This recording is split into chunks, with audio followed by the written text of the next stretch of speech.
Hi, this is just a short video about the subject of healing in Reiki and the subject of energy. As it's normally talked about by Reiki practitioners, New Age people, and various others. Um, Healing is something which interests me, but not so much in the medicalized sense, which is a whole scientific discipline, but more in the colloquial sense of the things that help us gain wholeness, reconnect with a vitality, and heal psychological wounds. The sort of things that help us to gain integrity and flourish as our real selves.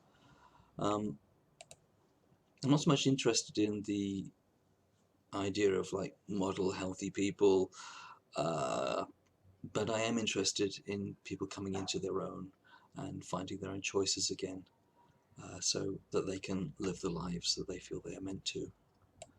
Um, uh, the in things like the New Age community, you find the use of the word energy a great deal, and it tends to be used fairly vaguely, but people talk about their energy being blocked or clear, or they talk about negative or positive energy, or of sensing the energy of a place maybe.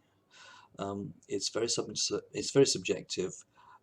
It's definitely not scientific, but it is a useful and adaptable code for a range of experienceable things, providing you um, actually take into account that it can be used in a very vague sense. So you have to try and avoid that and think about what you mean by things, yeah, what you're actually describing.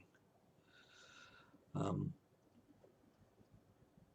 when people talk about energy in this way, it usually refers to a sense of vitality or its lack, and also the coloration of their awareness um, with tones of emotion and psychological association.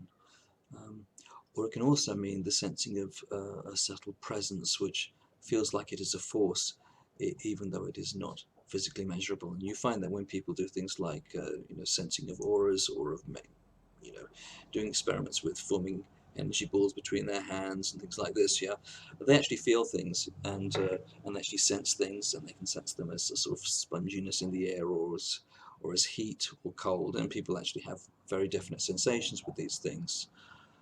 Um,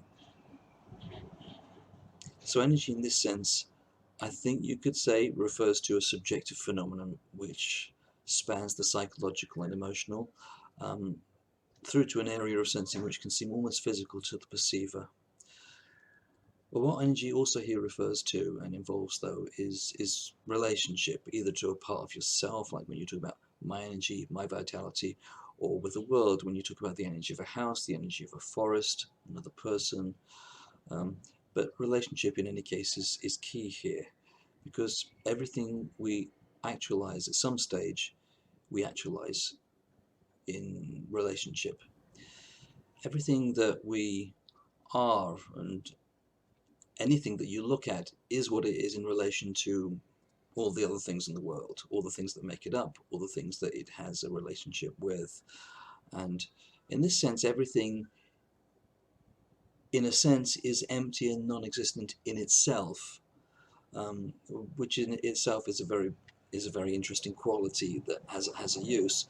But the thing is that it's our relationships that make our qualities manifest. Without relationships, uh, uh, it's difficult to think about us having any manifest qualities that have any chance of showing or developing or flowering. Um, and all you have to do is remember the sort of healing breakthroughs that can occur for a person when they actually move into the right environment, that's good for them, or when they've found the right relationships with the right people. Usually we'll say a significant other, or a few others that actually really bring them out and help them to become themselves. Um, and of course, sometimes relationships actually have to end for a healing to occur, because then again that brings about a change, and sometimes that change is needed. So it's the same principle working in a different way. Um, We even find this principle of relationship uh, being used in talking therapy, where a therapeutic relationship helps to bring about self-healing in techniques like counseling and psychotherapy.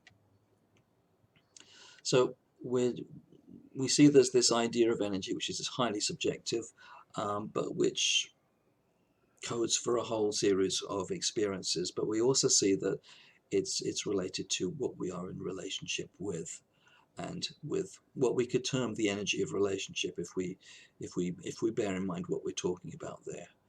So it's a very subjective experience. But what Reiki does is it brings this kind of energy to the recipient, and it is like the energy of relationship, but in a very plainly tapped and neutrally bestowed form. And it's in this sense that Reiki can be talked of as healing, not in the medicalized sense, uh, but in the sense of beneficial relationship and its subjective energy, which is also the experience of our own unfolding selfhood. And I think that's essentially what the experience of Reiki is like, and that's what the uh, experience of what we refer to as the energy of Reiki is like in practice, and what it actually does. Thank you.